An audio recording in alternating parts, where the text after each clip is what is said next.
Selamat pagi, selamat siang, selamat sore, selamat malam. Khususnya mahasiswa program studi Seni Rupa Muni Fakultas Seni Rupa dan Desain Universitas 11 Maret. Umumnya para pemirsa dan para penggemar YouTube untuk kuliah daring. Hari ini kita bersama akan masuk pada perkuliahan kebudayaan Jawa, tapi dalam perspektif seni rupa. Untuk momen kali ini adalah pertemuan yang ke-13 dengan mengangkat tema tentang wayang, khususnya wayang purwa. Tapi sebelumnya, sebenarnya ini adalah mata rantai dari pemahaman tentang produk budaya Jawa sebelumnya yang kita sudah bahas di kesempatan lain, umpamanya keris, batik, gamelan, dan seterusnya. Di tatap muka ke-13 ini, saya akan membahas tentang wayang. Wayang khususnya wayang Jawa. Persoalannya menjadi banyak ketika kita melihat wayang dalam berbagai karakteristik, media, bahan, dan orientasi. Dari medianya atau bahannya saja kita sudah mengenal wayang kulit, wayang orang, wayang dari kayu, wayang dari batu, dan seterusnya. Tapi di mata kuliah kebudayaan Jawa ini, saya tidak akan membahas wayang dari sisi itu, tapi dari perspektif yang berbeda. Meskipun demikian, kita tetap pada track yang jelas apa itu wayang. Wayang adalah adaptasi, kata wayang sendiri adalah adaptasi atau bentuk semacam pengambilan kata dari kata Sangyang. Yang di sini bisa dimaknai sebagai dewa, bisa batara, bisa dimensi roh gaib, bisa sesuatu yang terkait dengan Tuhan. Artinya apa? Ada indikasi bahwa wayang ini terkait dengan dunia roh, dunia spiritualitas, dunia mitologis. Kemudian secara harfiah yang kita tangkap sekarang ini bahwa wayang adalah pertunjukan, entertain, pertunjukan panggung, ada bonekanya, ada dalangnya, ada lakonnya, dan seterusnya.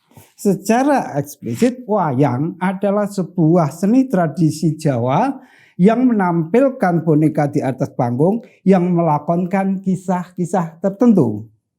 Tapi sebagai sebuah karya rupa, wayang adalah sebuah boneka yang terbuat dari belulang, kulit binatang, kulit hewan ternak maksudnya, yang disamak atau dibuat tipis, dipahat sesuai template-nya, kemudian diwarna atau disungging dan kemudian dimainkan dalam pertunjukan atau pakliran wayang. Nah, ini menjadi landasan kita untuk masuk ke bahasan bagaimana melihat wayang dari sisi seni rupa. Sebenarnya sejarah wayang di Jawa ini ada dua kubu yang saling mengklaim. Satu sisi itu pengaruh India karena terbukti bahwa wayang mengadopsi kitab Ramayana dan Mahabharata. Tapi kalau kita naik atau kita tarik ke belakang, embrionalnya wayang sudah ada sejak zaman Nusantara Purba. Oke, kita bisa terima karena kenyataannya wayang, khususnya wayang purwa, itu mengadopsi cerita Ramayana dan Mahabharata. Tapi di perkembangan justru lakon-lakon carangan atau lakon-lakon yang mengambil inspirasi dari Ramayana dan Mahabharata itu yang lebih diminati oleh masyarakat Jawa. Persoalannya menjadi semakin runcing kalau kita melihat tokoh-tokoh yang sama sekali tidak tertulis dalam Ramayana dan Mahabharata dan itu ada di dalam pakliran wayang purwa. Kita tunjuk saja Panakawan atau secara umum disebut Punokawan. Pana artinya jelas, kawan artinya teman. Artinya teman yang selalu memberi penjelasan atau penerangan. Memang Punokawan yang kemudian kita tahu namanya Semar, Gareng, Petruk, Bagong, itu selama ini dipahami sebagai orang, sosok orang. Siapa dia? 4 orang yang kemudian disebut bahwa Semar adalah ayahnya dan 3 anaknya yaitu Gareng, Petruk, Bagong. Lalu apa kedudukannya di dalam wayang itu? Dia menjadi cantrik kah, dia menjadi pembantu, atau menjadi pamomong, atau menjadi juru penerang, seakan semua diklaim atas kepemilikan itu. Persoalannya adalah, benarkah dia itu seseorang? Kita lihat, ketika raja pertama Astinapura, yaitu Sentanu, Raja Sentanu, itu mulai muncul di wayang Purwa Jawa ya, itu muncul sosok punakawan atau panakawan. Dan kemudian terjadi konflik di situ ketika Sentanu memiliki putra namanya Bisma dan ada persoalan ASI air susu ibu pada Bisma bayi dan harus disusukan ke adik iparnya. Kemudian terjadi perjanjian bahwa kerajaan Astinapura harus diserahkan ke adiknya karena istri adiknya itu menyusui si Bisma. Dan kemudian Astina kemudian pindah tangan dan sampai kemudian akibat perjanjian karena air susu itu lalu Astinapura jatuh ke tangan Abhyasa. Dan kemudian dari Abhyasa beranak yaitu Destrarata, Pandu dan Aryawiguna. Konflik itu luar biasa. Dan di dalam konflik yang bergenerasi itulah posisi Punakawan, Semar, Gareng, Petruk ada. Ini berapa? Dari Sentanu, kemudian Abhyasa atau Vyasa, kemudian Pandu. Pandu berarti berkonflik dengan Destrarata ya dari Kurawa. Kemudian Pandawa. Kenapa disebut Pandawa? Karena keluarganya Pandu. Kenapa disebut Kurawa? Karena keluarganya Kuru. Destrarata itu buta. Buta itu bahasanya India sana Kuru, sehingga keluarga buta disebut Kurawa. Anak Pandu disebut Pandawa. Nah, kita hitung coba.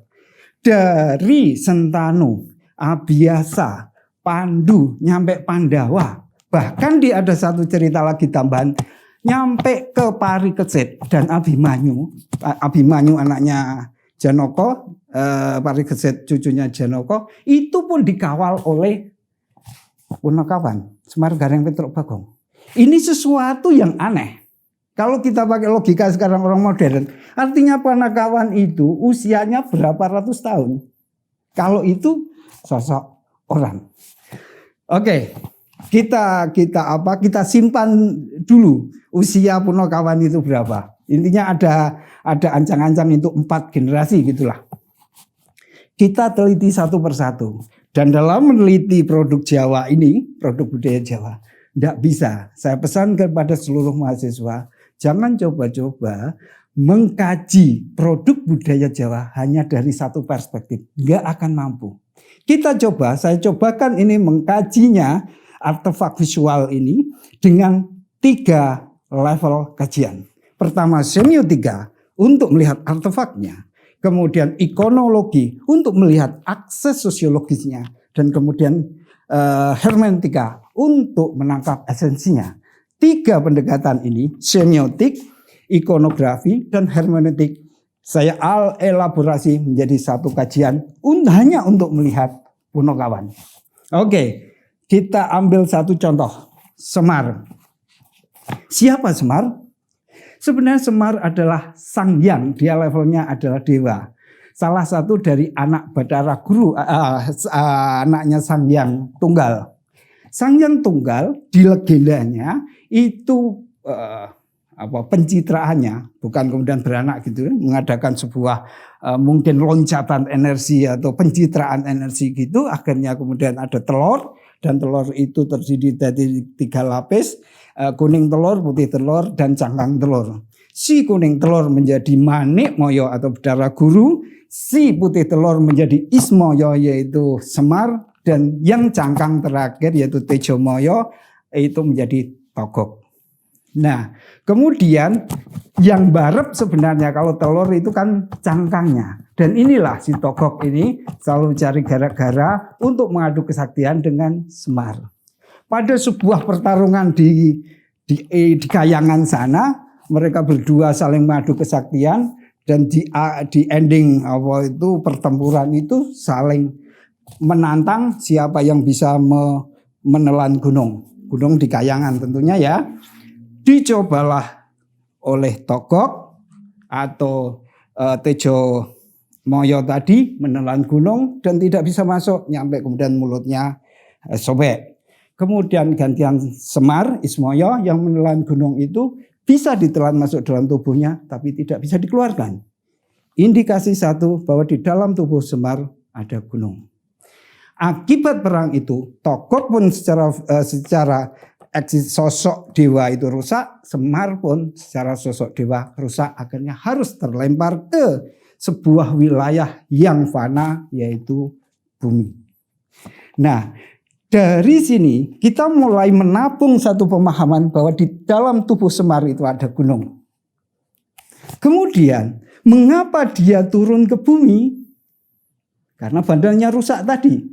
Lalu sebenarnya apakah hanya itu persoalannya? Oke, kita lacak coba. Arti kata Semar itu artinya apa? Samar, maya, sebuah cahaya, sebuah hal yang menenangkan rakyat dan seterusnya. Kemudian kita lihat ciri-ciri fisik. Tadi sudah mengunci satu kata bahwa ada gunung di dalam tubuh Semar lah ya. Ciri fisik yang nampak di Semar adalah kalau berjalan dia selalu mengangkat tangannya ke atas. Telunjuknya ini mengarah ke atas. Kemudian kedua, ada kuncung yang selalu seperti modelan sekarang ya, kuncungnya Japri itu seperti kuncungnya si Jimmy Neutron. Ya kan gitu dah.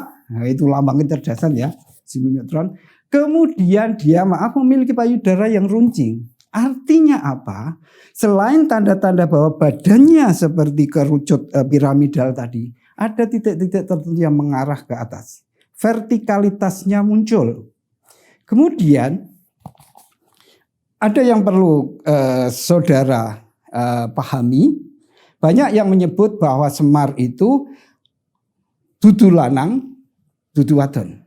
Dimensi apa itu yang tidak lanang, tidak laki-laki, tidak perempuan? Dia berpayudara, tapi dia juga berkunjung.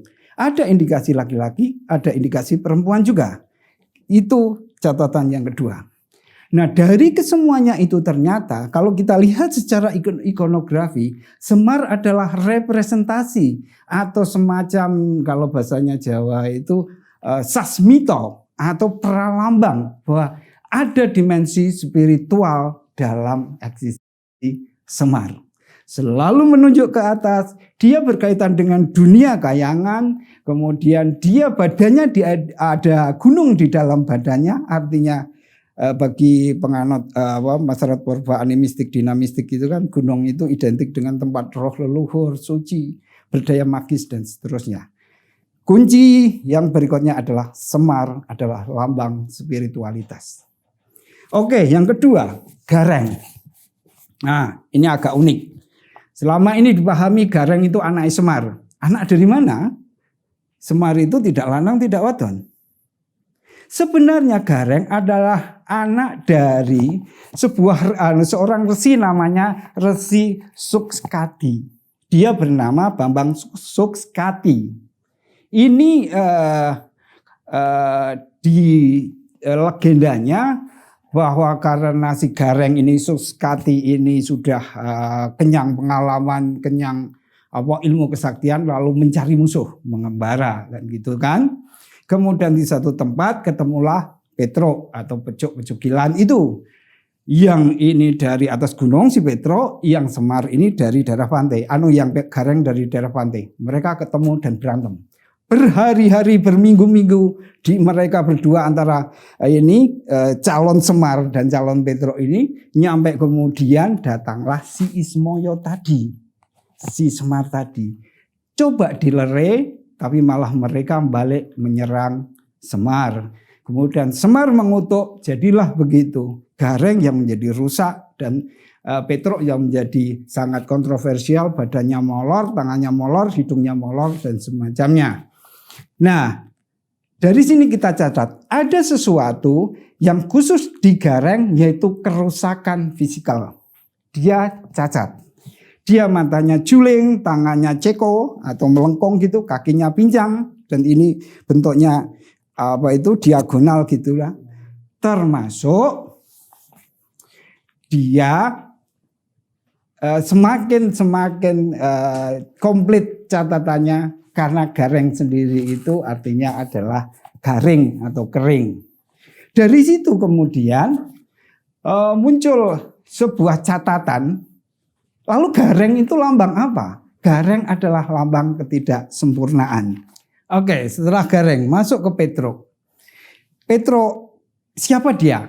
Ada yang mengatakan kata Petruk adaptasi dari bahasa Arab, namanya itu artinya adalah jalan atau lorong. Tapi sebenarnya di dalam legenda pewayangan Wayang Purwa, dia adalah seorang kesatria, anak dari seorang begawan atau resi Sawantara. Tapi resi ini adalah resinya para gendruwo atau siluman. Nah, karena tadi konflik dengan Gareng tadi yang kemudian disabda atau dikutuk oleh Semar, akhirnya bentuk badannya begitu. Yang kemudian tinggi sekali, tangannya panjang, kakinya panjang, hidungnya pun ikut panjang seperti Pinocchio ya. Berarti sebelum ada cerita Pinocchio itu sudah ada cerita Petruk ya.